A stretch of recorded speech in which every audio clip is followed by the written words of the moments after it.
From Hollywood, it's time now for Bob Bailey as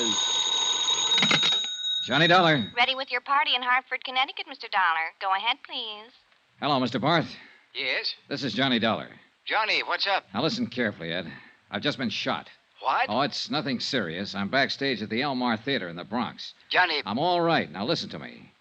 I got a tip from old Mike Cairn, a convict, that a man named Joe Panny might have had something to do with the McCormack case a few years ago. Yes, a jewelry case, $100,000. Well, Panny's been murdered. I didn't get a chance to learn anything from him, but I have learned that Panny's ex-wife is married to Julian McCormack. You've contacted our New York office? I've been trying to get your man Frank Porter at his home, but no one answers. It's going to be pretty nasty for Allied Casualty if she plotted with this Joe Panny to rob McCormack. Yeah.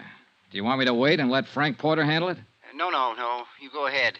If somebody's throwing bullets around, they'd better be stopped before... Oh, well... By me rather than Frank Porter, huh? Okay.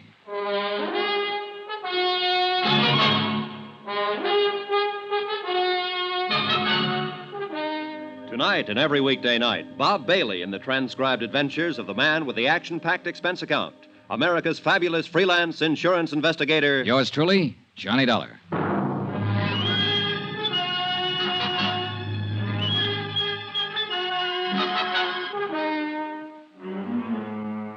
Expense account submitted by Special Investigator Johnny Dollar to the Allied Casualty and Insurance Company Limited, Markham Building, Hartford, Connecticut.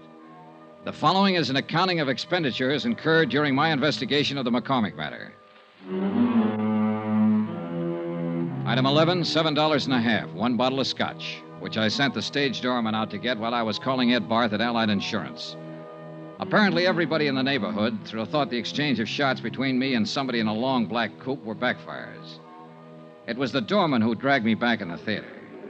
You got yourself a boy now, mister. Ah, it's just a graze. I sure don't get you. Calling insurance people and not police. Somebody fires a gun at you, call the cops. Have another drink. That's the way it seems. Hey, where you going? You should see a doctor. Later. I went back outside in the alley where the shooting had taken place. 10 minutes of looking around, and I dug a pair of .38 slugs out of a telephone post.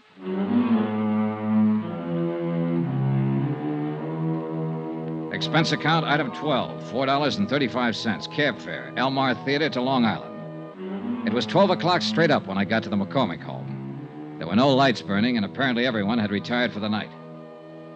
I checked the garage first. A 55 Cadillac convertible and a 4-year-old Jag. No warm motors, no black coupes. I went to the house.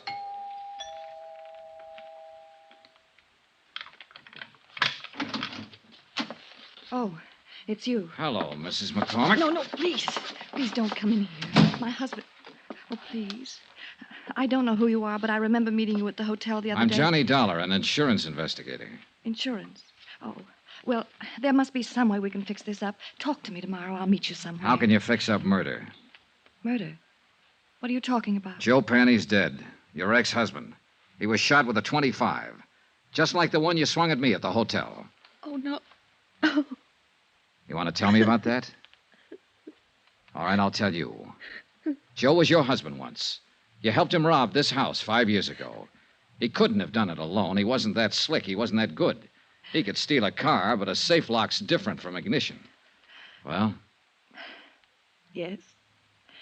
Yes, I helped him do it. He made me. He promised me if I helped him, I'd never hear from him again. I opened the safe for him. But you were down to see him at his hotel the other night. You searched his room. Searched his room? Yeah. Well, I don't know anything about that. He called me, said he wanted money. I didn't know where he'd been for these last few years. Up the river. Oh, well, he wanted money. Only he wasn't there when I went there. And I was. Yes. And the gun? I went down there to kill him. But I didn't see him. Not then. Later somewhere. I haven't seen him at all, I tell you. Just talked to him on the phone. I don't suppose it'd make any difference if I told you I had a good reason. If I told you I loved my husband very much. Not likely, in view of the fact you helped your ex-husband rob him of $100,000 worth of jewelry 5 years ago. Oh, I can explain that. Joe came around when we got back from our honeymoon. It's an old story. My past isn't all it... Well, anyhow, Joe threatened to tell my husband about it, unless I gave him money. I didn't have any, so I opened the safe for him that night. It was all I could think to do. Yeah.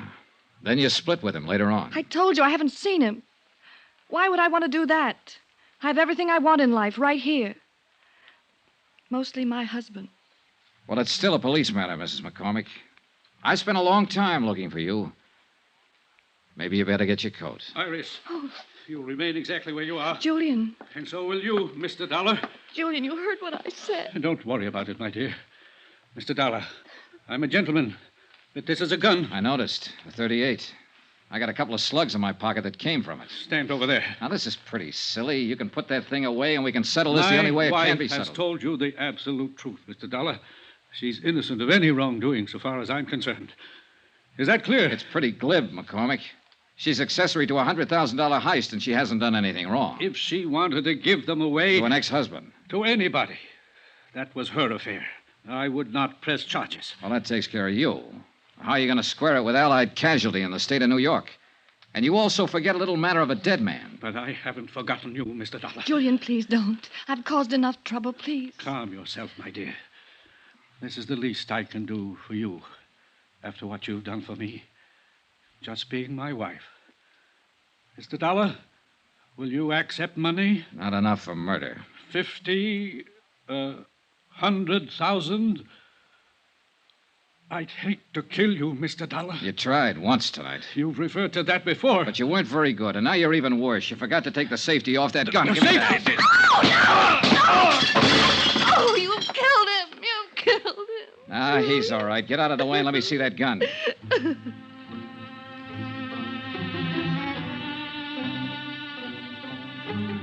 I wasn't interested in either one of them for the moment. I was looking at the .38 I'd taken from Julian McCormack. There was a smear of cosmoline still inside the barrel. I sniffed it, checked it, found all chambers loaded. It was a brand new weapon, and it had never been fired.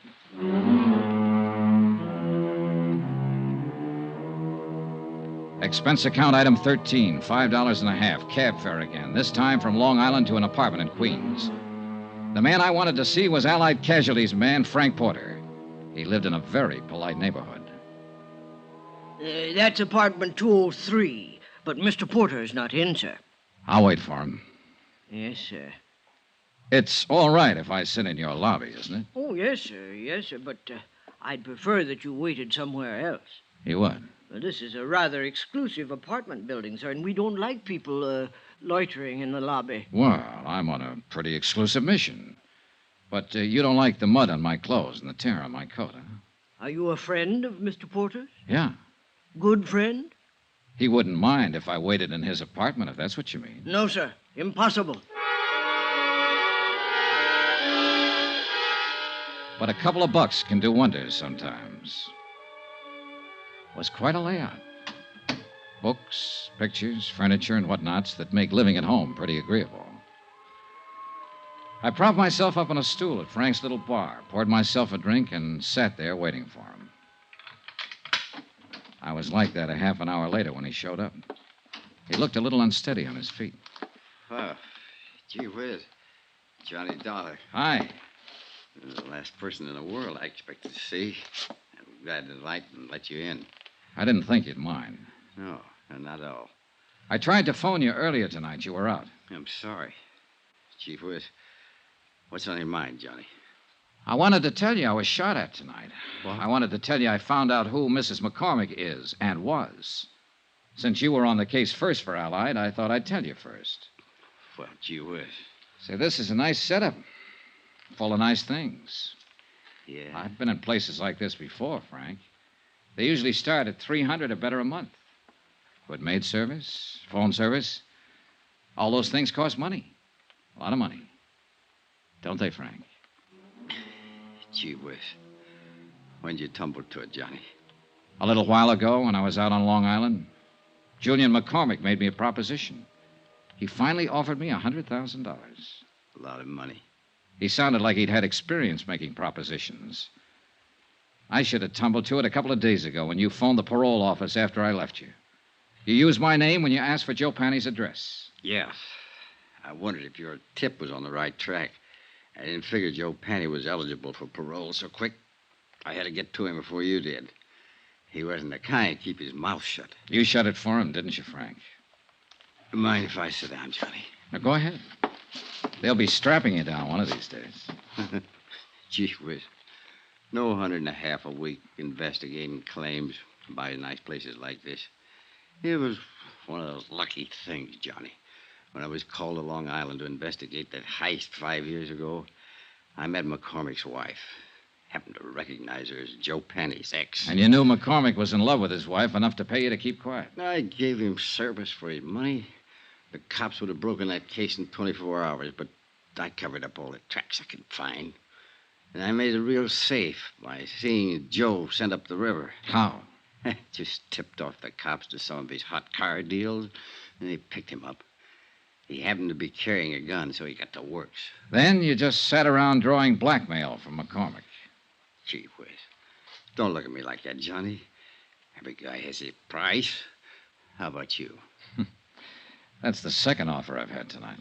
It's a good one. Joe Penny was a dumb guy. He picked up that jewelry and went right downtown and plunked it in the safe deposit box. It's been sitting there all the time he was up the river. Still worth... Sorry, Frank. You sure? I'm sure. Gee whiz. Gee whiz, Johnny, you are a good dick. You don't buy off. I just wanted to see, I guess. Sure, Frank. Well, do we go in quietly? You'd be surprised, Johnny, how quiet. You better dial for an ambulance if you want me to go to the trial. What? You were good in that alley back of the theater tonight, Johnny, when I tried to knock you off. I followed you all night looking for my chance. You nicked me twice. Dial the doc. Quick. Gee whiz, it hurts. He died right there, without saying another word.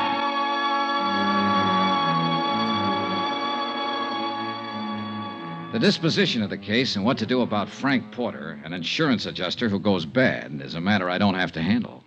And I'm glad. Expense account, item 14, hotel and board in New York City, $79.30. Item 15, $84, legal fees and incidental expenses involved in locating the widow of Mike Cairns, who it seems is still alive somewhere in Iowa and will accept half the reward as promised. Item 16, $14 even, transportation back to Hartford. Expense account total, $265.91. Remarks? Gee whiz. Yours truly, Johnny Dollar.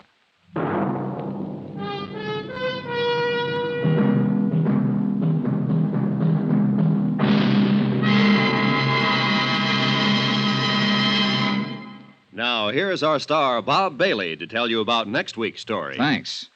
Next week, the story of a ship, the Molly K. Destination, Davy Jones' locker.